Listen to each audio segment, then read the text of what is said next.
Assalamualaikum warahmatullahi wabarakatuh. Alhamdulillahirabbil alamin wa bihi nasta'inu ala umuri dunya waddin wassalatu wassalamu ala asrofil anbiya'i wal mursalin wa ala alihi wa ashabihi wa man tabi'ahum bi ihsanin ila yaumiddin, amma ba'd. Ikhwani fillah rahimani wa rahimakumullah. Pada kesempatan kali ini saya ingin mengenalkan pada panjenengan sekalian tentang sebuah amalan yang dikenal di kalangan orang-orang ahli zuhud atau di kalangan orang-orang dari zaman pendahulu kita kaum muslimin, yakni kaum salaf, tentang amalan yang disebut dengan uzlah. Uzlah ini adalah amalan mengasingkan diri, memisahkan diri dari berbaur bersama masyarakat. Jadi uzlah adalah lawan dari kata ikhtilat. Ikhtilat berarti bersama, bercampur baur bersama dengan masyarakat, bersosialisasi dengan mereka. Nah, maka uzlah itu berarti mengasingkan diri. Sekilas amalan ini termasuk atau terlihat seperti amalan yang mungkin aneh bagi orang-orang di zaman sekarang. Akan tetapi para ahli zuhud, mereka yang terfokus kepada perkara-perkara akhirat, mereka sering, ada di antara mereka yang sering melakukan uzlah ini. Bahkan dalam kehidupan mereka memilih untuk uzlah daripada ikhtilat dalam menjalani kehidupan sehari-hari. Dan tentu ada sisi positif, ada sisi negatif dari uzlah ini.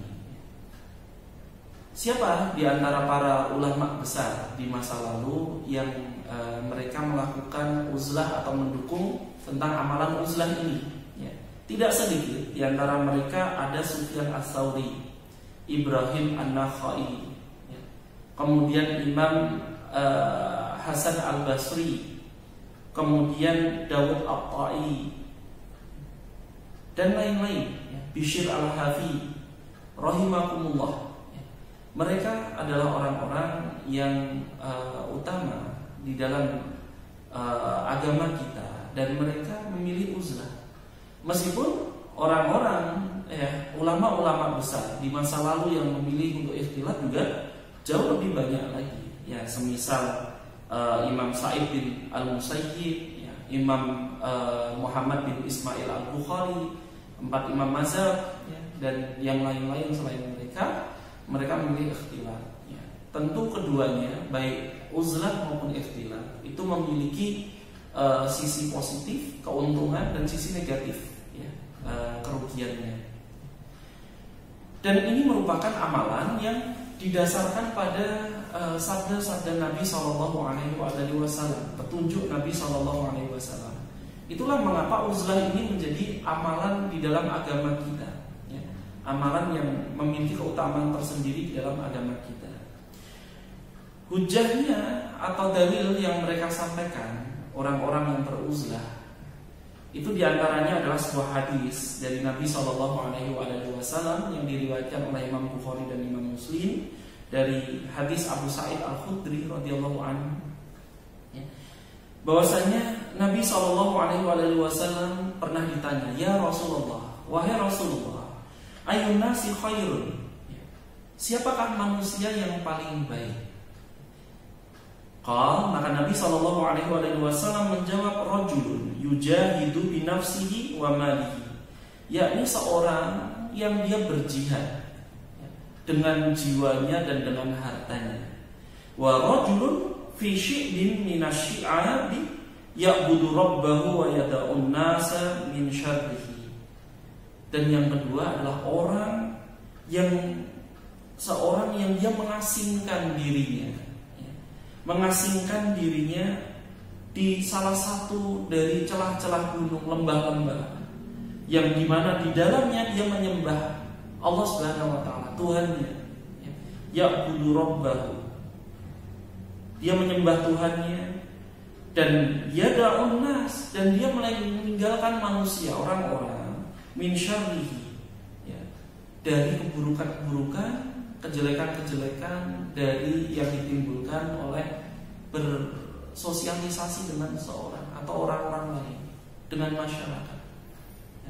Allah Subhanahu wa taala lewat lisan Nabi-Nya sallallahu alaihi wasallam menjadikan amalan ini adalah amalan orang yang terbaik, ya. Kedua setelah orang yang mereka berjihad, ya, di jalan Allah Subhanahu wa taala dengan jiwa dan hartanya. Nah, maka ikhwan fillah rahimani wa rahimakumullah, ya. Uzlah ini bukan perkara yang kecil, ya. Uzlah ini merupakan perkara yang istimewa. Bahkan uzlah ini mendatangkan keselamatan, terutama di zaman yang penuh fitnah ini.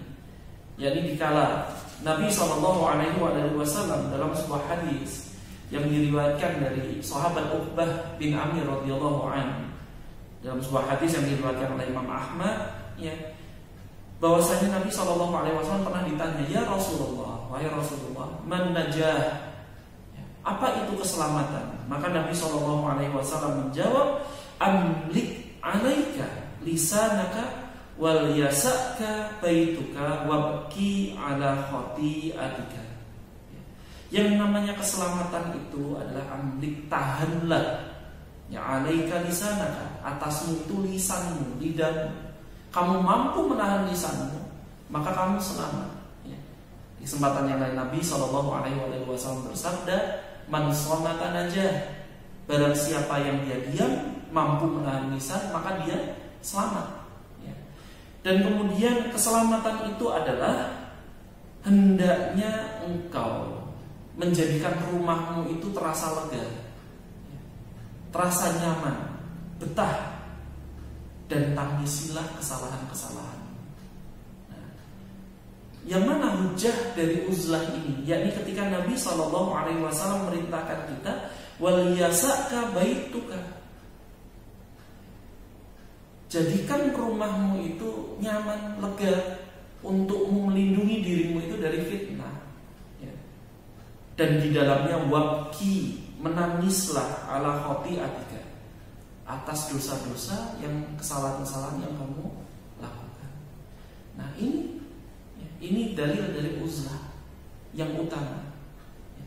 Sehingga uzlah di masa sekarang, di zaman sekarang, suatu amalan yang jarang dilakukan oleh seorang muslim, tapi memiliki keutamaan yang besar, yang mampu menyelamatkan dia dari kesalahan, dari dosa-dosa, dari fitnah yang muncul dari masyarakat yang mungkin cenderung menuju ke arah yang semakin buruk, ya. Akan tetapi tentu saja uzlah ini juga memiliki kelemahan, ya. Dan kelemahan serta kesemahan atau keuntungan uzlah ini nanti akan ditimbang berdasarkan kesesuaiannya dengan kemampuan masing-masing orang. Bisa jadi berbeda-beda, ya. Nah, ikhwani fillah rahimani wa rahimakumullah, ya. Di dalam kitab Mukhtasar Minhajul Qasidin, ya, Ibnu Qudamah Al-Maqdisi, beliau menyampaikan tentang nasihat Umar bin Khattab radhiyallahu anhu, yang beliau mengajarkan kepada kita, memberitahukan kepada kita sebuah nasihat yang pendek tapi bermakna, ya.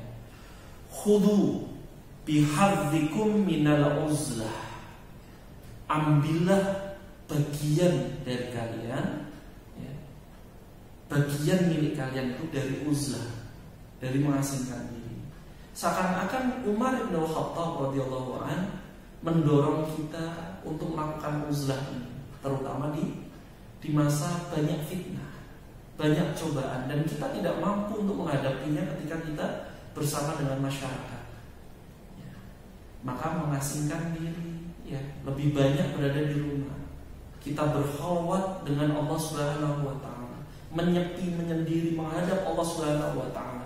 Sering kita menangisi dosa-dosa yang kita miliki. Nah, maka ini uzlah yang sesungguhnya. Ikhwani fillah rahimani wa rahimakumullah.